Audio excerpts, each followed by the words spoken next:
Hello everyone and welcome to this video guide. I will show you how to deposit your money in PUPrime. So if you want to deposit your money in PUPrime, follow me in this video guide. First step you need to do, friends, log in your account and access your account with your own information, email and password. After that, look for this option as you can see here, this icon. This is for deposit. You will see login your accounts and then click on this icon. This is for deposit, and then you will select deposit, your preferred method to deposit, Skrill or Ethereum. Choose your amount you want to deposit, and then you will see amount this one deposit, for example 15 USD. Choose a coupon if you have any coupon, and then click on pay now. This is how you can do, friends. It is easy steps, and basically that's login your accounts with your own information.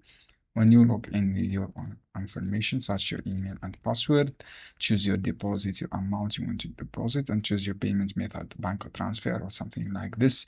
I hope this guide helpful for you. See you on another video.